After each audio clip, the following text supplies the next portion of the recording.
Découvrez un extrait exclusif de ce livre audio et profitez d'un essai gratuit sur Audible via le lien dans la description. Vers elle, glissant jusqu'à ses pieds avant de s'étirer dans l'autre sens. Sa tension se dissipa. Mais d'autres avaient-ils vu? Fort heureusement, lorsqu'elle balaya la pièce du regard, personne ne l'observait d'un air horrifié. L'attention des gens était retenue par les joueurs de tambour Parshendi qui franchissaient la porte à grand fracas pour se mettre en place. Jasna remarqua, songeuse, qu'ils étaient aidés par un serviteur non Parshendi vêtu d'amples vêtements blancs. Un Chinov, voilà qui n'avait rien d'habituel. Jasna reprit ses esprits. Que signifiaient ces crises qui l'assaillaient parfois?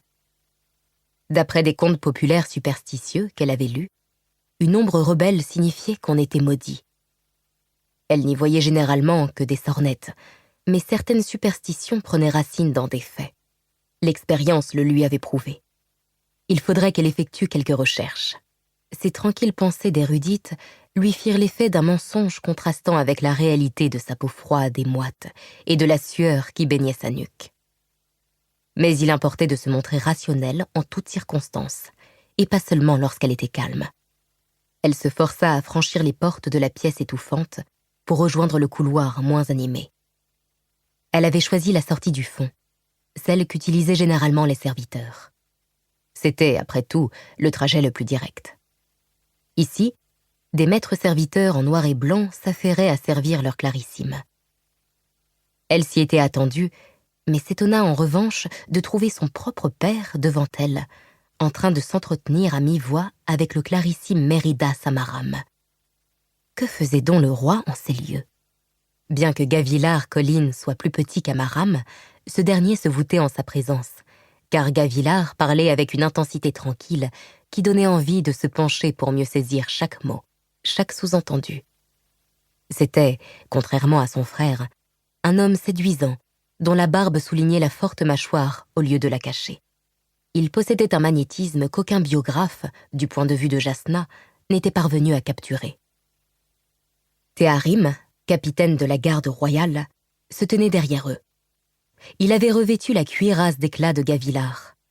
Le roi avait cessé de la porter lui-même ces derniers temps pour la confier plutôt à Théarim, reconnu comme l'un des plus grands duellistes au monde. Gavilard portait à la place une robe d'un style classique et majestueux. Jasna risqua un coup d'œil par-dessus son épaule, vers la salle du banquet. Quand son père s'était-il esquivé? Quelle négligence, se réprimanda-t-elle. Tu aurais dû t'assurer qu'il soit encore avant de sortir. Elle le vit poser la main sur l'épaule d'Amaram et lever un doigt en prononçant d'une voix sévère, quoique étouffée, des mots qu'elle n'entendit pas. « Père » demanda-t-elle. Il se tourna vers elle. « Ah, Jasna, tu t'en vas très tôt. »« Il n'est pas si tôt » commenta-t-elle en s'approchant d'un pas fluide. De toute évidence, Gavilard et Amaram avaient dû se réfugier ici pour s'entretenir en privé.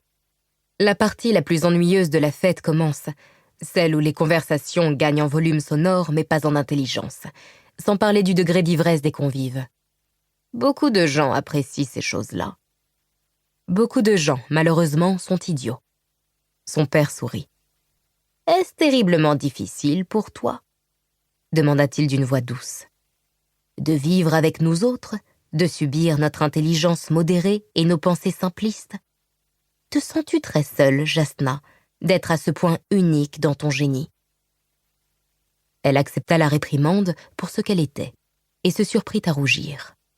Même Navani, sa mère, ne réussissait pas à avoir cet effet sur elle. « Si tu trouvais une agréable compagnie, » poursuivit Gavilard, « peut-être apprécierais-tu les fêtes. » Son regard pivota vers Amaram, qu'il avait longtemps envisagé comme prétendant pour sa fille.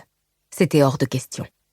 Amaram croisa le regard de Jasna, puis salua son père à mi-voix et s'éloigna précipitamment le long du couloir. « Quelle mission lui avez-vous confiée ?» demanda Jasna. « Que préparez-vous ce soir, père ?»« Le traité, bien entendu. » Le traité. Pourquoi y tenait-il à ce point? D'autres lui avaient conseillé d'ignorer les Parshendi ou de les conquérir. Gavilard avait insisté pour parvenir à un accord.